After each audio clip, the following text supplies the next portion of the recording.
మాకైతే సంపూర్ణమైన విశ్వాసం ఉంది.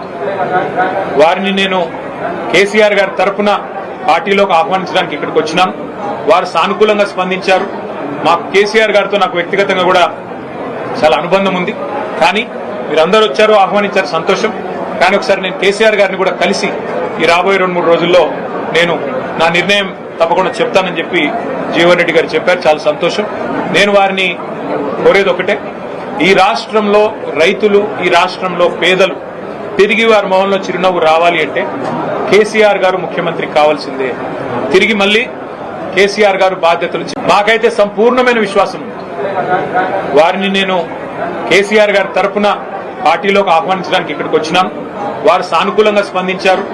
మాకు కేసీఆర్ గారితో నాకు వ్యక్తిగతంగా కూడా చాలా అనుబంధం ఉంది.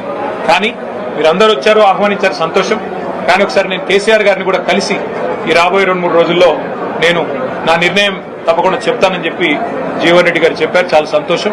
నేను వారిని కోరేది ఒకటే, ఈ రాష్ట్రంలో రైతులు, ఈ రాష్ట్రంలో పేదలు తిరిగి వారి మొహంలో చిరునవ్వు రావాలి అంటే కేసీఆర్ గారు ముఖ్యమంత్రి కావాల్సిందే. తిరిగి మళ్ళీ కేసీఆర్ గారు మాకైతే సంపూర్ణమైన విశ్వాసం ఉంది. వారిని నేను కేసీఆర్ గారి తరఫున పార్టీలోకి ఆహ్వానించడానికి ఇక్కడికి వచ్చినాను. వారు సానుకూలంగా స్పందించారు. మాకు కేసీఆర్ గారితో నాకు వ్యక్తిగతంగా కూడా చాలా అనుబంధం ఉంది. కానీ మీరందరూ వచ్చారు, ఆహ్వానించారు, సంతోషం.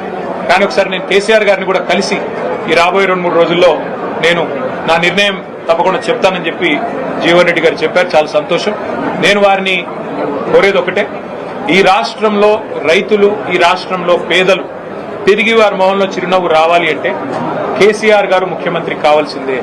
తిరిగి మళ్ళీ కేసీఆర్ గారు బాధ్యతలు మాకైతే సంపూర్ణమైన విశ్వాసం ఉంది.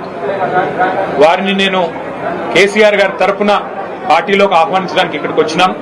వారు సానుకూలంగా స్పందించారు. మాకు కేసీఆర్ గారితో నాకు వ్యక్తిగతంగా కూడా చాలా అనుబంధం ఉంది. కానీ మీరందరూ వచ్చారు, ఆహ్వానించారు, సంతోషం. కానీ ఒకసారి నేను కేసీఆర్ గారిని కూడా కలిసి ఈ రాబోయే 2-3 రోజుల్లో నేను నా నిర్ణయం తప్పకుండా చెప్తానని చెప్పి జీవన్ రెడ్డి గారు చెప్పారు. చాలా సంతోషం. నేను వారిని కోరేది ఒకటే, ఈ రాష్ట్రంలో రైతులు, ఈ రాష్ట్రంలో పేదలు తిరిగి వారి మొహంలో చిరునవ్వు రావాలి అంటే కేసీఆర్ గారు ముఖ్యమంత్రి కావాల్సిందే. తిరిగి మళ్ళీ కేసీఆర్ గారు బాధ్యతలు మాకైతే సంపూర్ణమైన విశ్వాసం ఉంది. వారిని నేను కేసీఆర్ గారి తరఫున పార్టీలోకి ఆహ్వానించడానికి ఇక్కడికి వచ్చినాను. వారు సానుకూలంగా స్పందించారు. మాకు కేసీఆర్ గారితో నాకు వ్యక్తిగతంగా కూడా చాలా అనుబంధం ఉంది. కానీ మీరందరూ వచ్చారు, ఆహ్వానించారు, సంతోషం. కానీ ఒకసారి నేను కేసీఆర్ గారిని కూడా కలిసి ఈ రాబోయే 2-3 రోజుల్లో నేను నా నిర్ణయం తప్పకుండా చెప్తానని చెప్పి జీవన్ రెడ్డి గారు చెప్పారు. చాలా సంతోషం. నేను వారిని కోరేది ఒకటే, ఈ రాష్ట్రంలో రైతులు, ఈ రాష్ట్రంలో పేదలు తిరిగి వారి మొహంలో చిరునవ్వు రావాలి అంటే కేసీఆర్ గారు ముఖ్యమంత్రి కావాల్సిందే. తిరిగి మళ్ళీ కేసీఆర్ గారు బాధ్యతలు